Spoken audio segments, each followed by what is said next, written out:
Di sistem hotel manajemen yang terbaru ini, kita sudah dilengkapi fitur login menggunakan akun Google. Kemudian juga bisa melakukan reset password yang langsung masuk ke akun Google kita seperti ini. Nah, ini sebagai autentifikasi utama ya. Jadi sini kita akan login aja menggunakan akun Google. Nah, di sini untuk fiturnya lumayan lengkap dan sangat banyak sekali. Dan pertama sekali dashboard ya, tampilan awalnya itu menampilkan data yang belum terbayar. Jadi invoice on face yang belum terbayar akan nampil seperti ini. Nah, kemudian di sini yang paling penting itu user management. Jadi nanti ketika hotel ingin gabung ke sistem kita, nanti tinggal registrasi menggunakan akun Gmail saja. Jadi login with email ya. Nanti kemudian saya akan assign atau saya akan ubah atau sesuaikan role-nya menjadi kebutuhannya. Contohnya menjadi manajer, resepsionis atau super admin atau housekeeping. Nah, jadi di sini housekeeping juga bisa login. Contoh seperti ini ya, housekeeping ini. Saya akan buka salah satu fitur housekeeping di tab yang lain. Saya buka di sini. Nah, di sini housekeeping saya akan loginkan. Nah, untuk tampilan housekeeping seperti ini, dia hanya bisa melihat data-data tertentu ya. Jadi di sini bisa kita cek contohnya. Dia hanya bisa melihat data room. Nah, kemudian room-room yang kotor, kemudian dia bisa membersihkan room tersebut. Contoh ini ya, room 101. Oke. 101 dirubah jadi vacant clean. Nah, ketika diupdate dia bisa menambahkan catatan juga. Nah, seperti ini. Jadi dia bisa melihat histori juga, histori kapan dia bersihkan dan catatannya apa, seperti ini. Nah, housekeeping fiturnya hanya ini aja, dia hanya bisa membersihkan kamar yang dia bersihkan saja ya. Kemudian kita kembali lagi. Nah, di sini kita kembali ke user role. Jadi role-role ini masing-masing sudah memiliki fitur-fitur tersendiri. Contoh, manager. Manager dia hanya bisa melihat data tamu, tapi tidak bisa mengubah data membuat data baru. Jadi ini bisa ditentukan ya sesuai keperluan hotelnya mau seperti apa. Contohnya manajer hanya bisa melihat data transaksi atau bisa menginput transaksi juga bisa, cash flow ya. Jadi di sini lengkap sekali ya. Nah, di sini Padman juga dia bisa menghapus apa tidak. Kalau nggak bisa ya nggak usah dicentang. Nah, kemudian di sini permission itu adalah fitur-fitur yang ada di aplikasi ini. Nah, yang di sini kita untuk hotel tidak perlu khawatir ya. Nanti kayak saya yang akan mengkonfigurasinya sesuai kebutuhan hotelnya.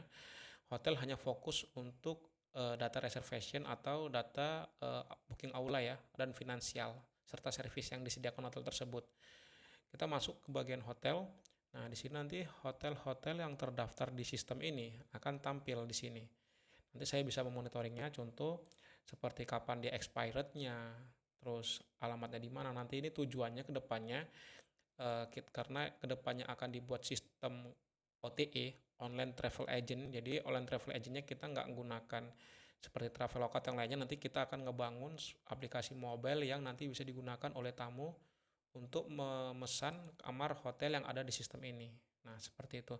Tapi bukan berarti sistem yang ada di hotel ini nggak bisa dihubungkan ke Agoda ya. Contoh nih, kalau Bapak Ibu hotelnya sudah ada di Agoda atau di Traveloka atau yang lainnya. Nanti ketika reservation juga bisa langsung dimasukkan data sumber bookingnya ya. Nanti kita lanjut ke sistem itu. Kemudian kita lanjut ke menu GUES. Jadi GUES ini data-data tamu. Contoh kita data-data tamu di sini bisa kita input data tamunya siapa-siapa aja, masukkan TP ID-nya itu ada KTP, SIM, dan pasport, sorry. Kemudian kotanya, catatan jika perlu, kalau nggak perlu kosongkan saja. Jadi yang penting itu yang ada warna tanda bintang merahnya nih ya, ini wajib diisi. Kalau emailnya tidak ada juga nggak usah diisi. Phone number, kemudian full name, ID number. Hmm.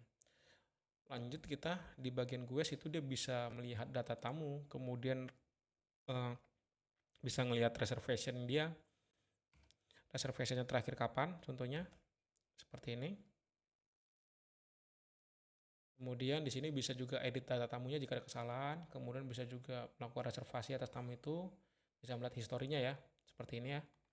Kemudian bisa edit tadi ya, edit informationnya. Nah, Selanjutnya kita masuk ke room management. Ini sangat penting sekali ya.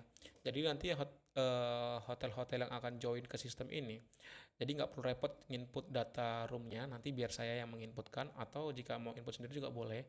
Cuma di sini saya sarankan saya saja. Tujuannya biar lebih mudah ya. Jadi ada berapa kamar di hotel tersebut, tipe kamar berapa, dan harga kamar berapa. Nanti diinformasikan kepada saya, nanti akan saya tambahkan. Nah, seperti ini. Harga kamar berapa dan tipe kamarnya apa. Selanjutnya ada berapa lantai.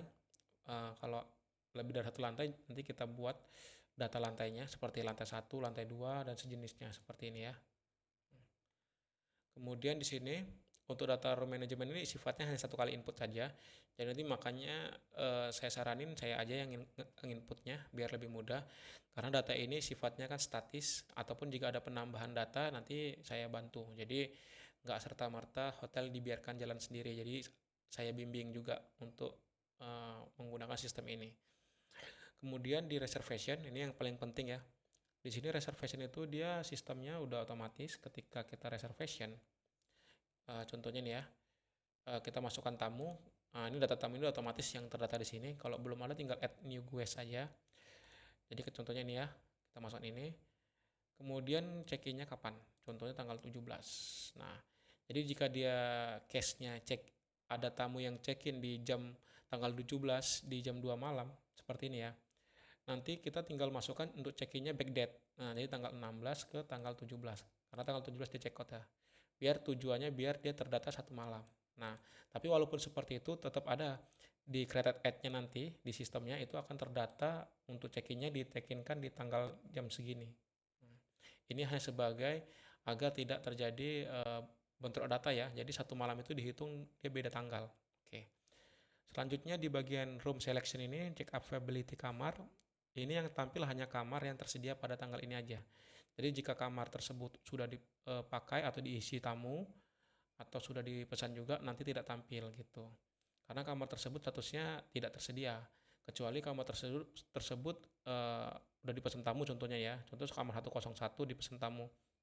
Nanti ketika dia di cancel, tamu tidak jadi datang. Nanti ketika dicek tanggal ini dia akan tersedia lagi. Oke. Kita cek availability-nya.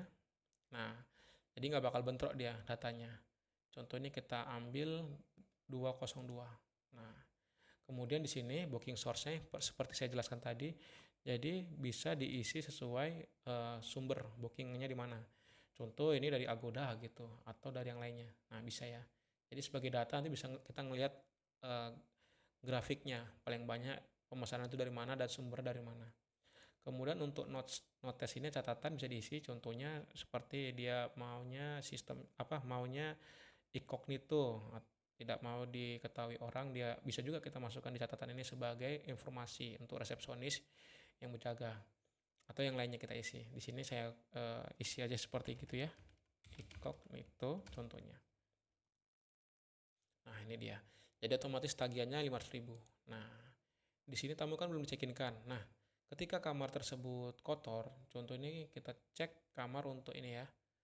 Kita cek terlebih dahulu kamar ini statusnya apa. Kita cek bagian roomnya. Oke. Kemudian kita cek untuk kamar nomor berapa tadi? Nomor 202 di lantai 2. Lantai 2. 202. Nah, kebetulan kamar 202 ini statusnya bersih. Nah, tapi jika statusnya kotor, maka kamar tersebut tidak bisa dipesan. Oke, seperti itu. Kemudian juga untuk pemesanan reservasi ya. Reservasi juga udah bisa multi room ya. Jadi ketika reservasi seperti ini ya, kita ulang lagi, dia bisa memesan lebih dari satu kamar. Jadi tetap nama satu orang, tapi untuk kamarnya bisa lebih dari satu. Contohnya seperti ini. Nah, otomatis tagihannya akan disesuaikan. 3 kamar, 1 malam, totalnya segini. Nah, seperti itu. Jadi sangat bisa sekali ya. Kita fokus lagi kembali ke sini. Di sini kita akan coba men-check-in kan ya. Kita check-in aja seperti langsung ya. Check-in. Nah, statusnya berubah jadi dari confirmed menjadi check-in. Kemudian di sini juga kita bisa langsung lihat invoice-nya yang belum terbayar. Nanti ini akan terupdate ketika sudah dibayar. Nah, untuk pembayarannya dia di bagian payment seperti ini.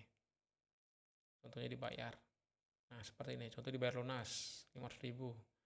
Pembayarannya melalui cash. Jamnya jam segini ya. Nah, dan ini kelihatan ya. 500.000 udah dibayar. Di sini dia kelihatan kapan dia di-check-in-kan dan siapa yang check-in-kan. Data resepsionisnya atau usernya men-check-in-kannya. Kemudian sini juga ada kapan pembayarannya di paymentnya. Jadi di cash flow kalau kita cek di bagian finansial itu akan datanya terlihat tuh. Jadi tipe-nya tadi income, dia cash flow-nya berarti tanggal 17 ya. Tanggal 17. Nah, ini dia kelihatan nih. Nah, ini auto entry dan nggak bisa diedit ya. Karena dia otomatis tersistem.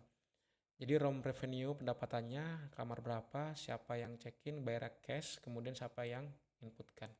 Seperti itu. Kita tambah lagi di sini untuk check-in ini juga udah support fitur transfer kamar ya. Jadi ketika kamarnya ada masalah atau apa, dia akan otomatis bisa dirubah ya. Jadi otomatis seperti ini ada keterangannya, pilih kamar yang baru untuk tamu, nanti kamar yang lama tersebut akan di-set menjadi out of order. Dan kamar yang baru akan dikali total malamnya. Bukan sisa malam ya. Jadi ini udah saya jelaskan. Nah, di sini kamar-kamar yang ready, yang vacant clean statusnya. Coba kita rubah untuk kamar ini ya. Nah, dirubah. Otomatis dia berubah tagihannya kan. Ini. Nah, kita tidak gunakan dulu. Di sini bagian ada extend.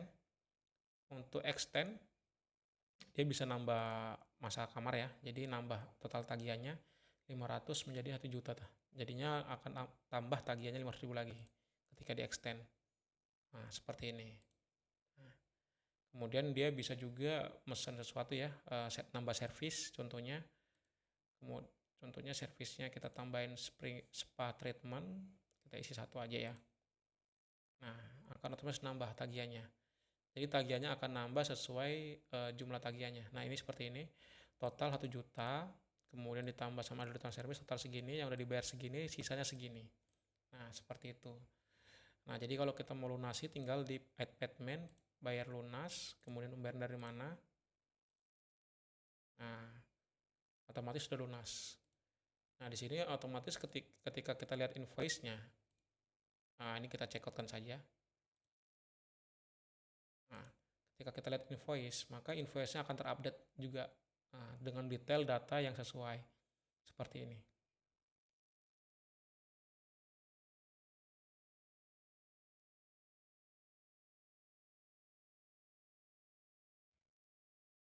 Oke. Kemudian selanjutnya di sini ada banquet and event, yaitu booking aula ya. Jadi kalau hotelnya memiliki aula, nanti juga bisa sistem bookingnya. Jadi nanti bisa kelihatan aulanya udah di booking kapan, kemudian harga per aulanya berapa, kemudian paket-paket yang disediakan apa aja paketnya. Kemudian ada tambahan item juga bisa di sini dimasukkan item seperti apa, contohnya seperti ini. Cake, fotografi, service atau yang lainnya. Untuk caranya hampir sama. Jadi cukup klik new booking, kemudian contohnya dia acara wedding, eventnya apa, tamunya siapa, kemudian kapan acaranya, contoh tanggal 17. Nah, ini tinggal disesuaikan aja nanti sama waktunya. Ini half day apa full day, kemudian ekspektasi tamunya ada berapa, kemudian ini otomatis ketika dipilih aulanya dia akan kelihatan nih tagihannya. Nah, sesuai harganya ya. Nah, sesuai nambah. Kemudian kalau mau nambah item juga tinggal tambahkan aja nih. Nah, jadi seperti ini. Down payment tinggal diubah sesuai DP pembayarannya. Nah, jadi kita akan lihat cek data yang sudah pernah diinput aja di sini. Nah, ini sudah dibayar seperti ini. Tapi nanti kalau dia belum dibayar, nanti di sini ada paymentnya ini tinggal diinput aja. Ketika dia bayar parsial atau nyicil, nanti tinggal input bayar cicilannya berapa kali, nanti otomatis terdata dan dia akan masuk ke cash flow seperti itu. Di sini untuk data-datanya tinggal diinput aja nanti biar saya juga yang input, jadi ngebantu hotelnya biar nggak terlalu ribet mikirin input datanya. Tujuannya kenapa saya sarankan saya aja biar tidak ada kesalahan data. Oke. Masuk ke bagian finansial dan di sini payment. payment ini pembayaran seperti yang tadi ya. Jadi bisa di tracking ketika pembayarannya, contohnya ini pembayaran yang tadi ini. Nah, yang tadi baru dicekin kan, ya. Dia di sini bisa dilihat juga dari mana sumber dananya. Kemudian di transaksi ini hanya menu seperti informasi. Cash flow ini yang sangat penting. Ini uang masuk uang keluar ya. Jadi ketika ada pengeluaran juga tinggal di entry aja. Contohnya pengeluarannya apa gitu. Contohnya di sini room dun. Contoh ini ketika tamu di hotel Bapak Ibu itu contoh harga kamar 500.000 dan harus memberikan deposit 100.000, nanti cukup tambahkan di sini income. Nanti masukkan di bagian room down payment. Nanti masukkan 100.000-nya itu di sini. Jadi uangnya itu di sini dan kemudian biasanya diberikan kwitansi untuk si tamu agar ketika tamu check out nanti membalikan kwitansinya dan nanti uangnya dikeluarkan. Jadi ketika uangnya keluar tinggal diganti aja expense, kemudian pilih yang bagian room down payment, kemudian masukkan jumlah uang yang dikeluarkan. Jadi biar laporan keuangannya itu balance. Selanjutnya di sini ada service. Service itu service apa aja yang disediakan oleh layanan di hotel. Contohnya apa? Laundry, makan atau yang lainnya, minibar atau extra bed, wifi ataupun bisa yang lain juga seperti penalti ya. Jadi seperti kehilangan kunci atau apa, dia bisa dikenakan denda. Jadi ketika dia mau check out di hotelnya, otomatis nambah tagihannya. Kalau dia contoh menghilangkan kunci atau yang lainnya kan, tinggal dimasukkan aja nanti di bagian reservation tadi. Seperti itu. Oke, lanjut kita di bagian menu report. Report ini dia ada beberapa pilihan ya. Jadi ada revenue report, yaitu pendapatan. Dia hanya fokus ke pendapatan saja. Occupancy report itu dia hanya untuk hunian, lebih ke arah data analitik atau analisa. Cash flow ini yang sangat penting. Ini cash flow ini uang masuk uang keluar. Jadi ketika ingin melihat report laporan per harinya ataupun per bulan, per minggu atau yang per tahun, dia lebih fokusnya ke cash flow karena cash flow ini dia data real yang uang masuk uang keluar. Jadi balance datanya pastinya. Kemudian banquet analitik ini lebih ke arah aula, laporan untuk analisa aula. Nah, kita buka revenue report, kita fokus ke satu hotel contohnya. Nah, di sini bisa kelihatan total pendapatannya berapa. Room revenue-nya berapa, pendapatan dari kamar, service berapa, dari aula berapa, dan dari order berapa. Order itu pendapatan lain-lainnya ya. Jadi di sini bisa kelihatan detailnya. Kemudian dari detail ini, dari revenue breakdown bisa dilihat room revenue-nya dari mana, sumber dananya, pendapatannya. Service revenue-nya juga bisa kelihatan nih. Seperti ini. Kemudian banquet revenue detailnya kelihatan juga dari mana dapat uangnya. Nah, karena dia fokus ke revenue aja, berarti kan ini laba kotor ya. Nah, kalau mau lihat laba bersih di sini. Kemudian kita masuk ke occupancy report, itu lebih ke arah untuk analitik. Contohnya saya cek satu hotel lagi nih. Dia bisa ngelihat total room yang di hotel itu ada berapa, yang check-in di waktu ini berapa orang, berapa reservation ya, check out berapa, confirm berapa, occupancy rate-nya berapa. Nah, di sini ada ADR atau average daily rate, RevPAR, ALOS, dan average revenue guest. Oke. Jadi lumayan lengkap ya, tambah lagi ada grafiknya, didukung oleh grafik bar dan P. Nah, seperti ini. Grafik atau chart ya. Kemudian booking by source-nya kelihatan lebih banyak orang booking dari trip.com gitu contohnya. Kemudian kita masuk ke cash flow. Di cash flow ini kita lihat datanya detail kali. Contoh satu hotel ini ya. Saya mau cek satu hari ini ya. Dari tanggal 1 ke tanggal 1 aja. Nah, dia hanya mendapatkan income 364.000. Jadi keuntungannya segini. Tanpa ada pengeluaran ya. Nah, satu transaksi. Dan bisa kelihatan tuh. Transaksi dari mana? Dari event room. Nah, ini yang buat kelihatan siapa yang ngebuat transaksinya juga. Nah, detail ya. Dan ini bisa cetak dari PDF atau di copy, mau dibuat format sendiri laporannya bisa juga, atau di export ke Excel. Jadi sama seperti yang report lainnya bisa seperti ini juga ya. Nah, di sini contohnya kalau mau kita rubah lagi laporannya 1 bulan lah. Saya mau lihat 1 bulan secara akumulasi ya, 1 bulan berapa total keuntungannya. Ini ya. Jadi ini total untung bersih segini, 223 juta. Marginnya segini, profitnya. Dan pengeluaran segini. Dan ini bisa dilihat nih, datanya secara real. Nah,